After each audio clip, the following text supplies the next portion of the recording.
Remember Laci Green? My sweet sex posy babes, the Trumpocalypse has arrived. Well, according to her in her latest video, she's been red-pilled.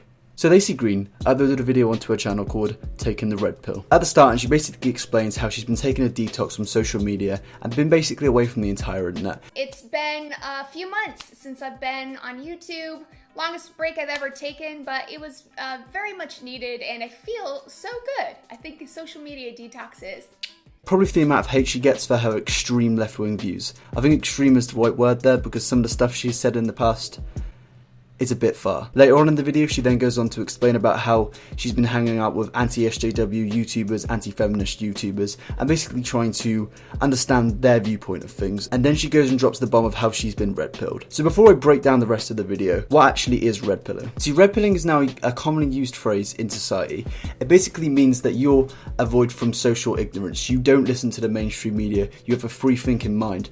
So basically, stuff like BBC News, CNN, you're not going to listen to it and you're not going to believe it because they're known for bullshit. That is the idea of red pilling. Red pilling is where you have the real concept of what's going on in the real world, rather than the blue pill, which is kind of based on a wonderland, a false reality, to keep everyone happy. The phrase came from The Matrix, so one of the characters was offered either the blue pill or the red pill. The blue pill to keep him in a false reality where things aren't actually what they seem, or the red pill to give him the harsh reality of the world and how the state it is in. So now I've explained that, let's go back to the actual video on Laci Green. She basically goes on the video to explain about how this stereotype she's been given of some big SJW isn't actually what we should perceive her as. The core of my feminism, which I would describe as intersectional, sex positive, and skeptical. She explains in the video about her feminist views being based on intersectionality, sex positivity, and skepticism, which necessarily isn't a bad thing. Them three things, being skeptical of everything, that's not exactly a bad thing. It allows you to have a free-flowing mind, to not believe the mainstream media and all corporate things, what they're telling you. That's not necessarily a bad thing.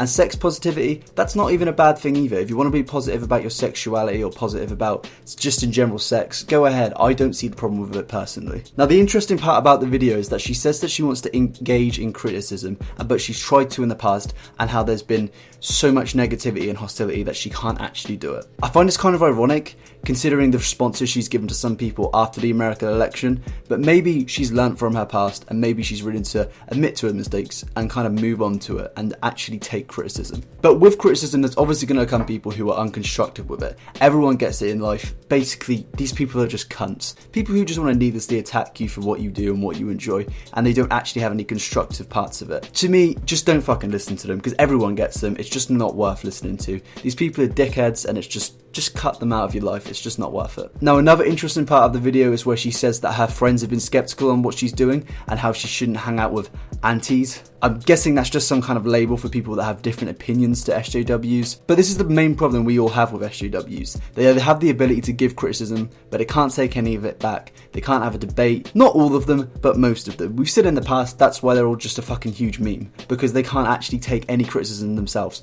But if you have a right-wing belief, or even a left-wing belief which just doesn't go with their agenda, they're going to attack you from it and shoot you down. Laci even mentions that this isn't a representation of a social justice warrior. Social justice is not necessarily a bad thing, it's kind of a good thing, but all these extreme left SJWs just give it a bad viewpoint. Being liberal isn't really a bad thing. Like, a true liberal, I can't see a problem with it. In fact, most liberals I know are nice people, but obviously the only ones we actually see on the internet are the dickheads and the people that just go way too extreme about it. I mean, if you're really going to restrict what somebody says and who people can talk to because of your beliefs, isn't that just anti what you believe in? Surely that's anti-social justice. I mean, my opinion on red pilling is I really don't like the word red pill. I find it kind of cringy.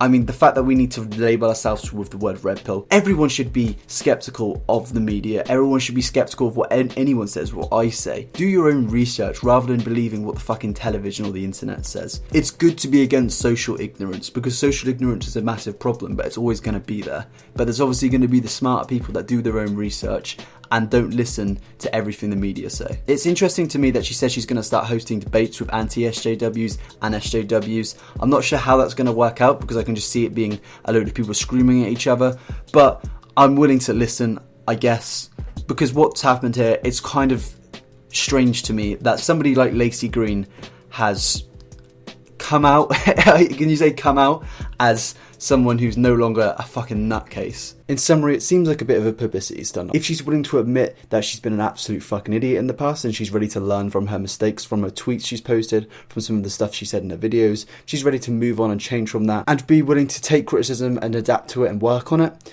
then I'll be quite intrigued to see how this plans out and how her new series of debates with SJWs and anti-SJWs goes.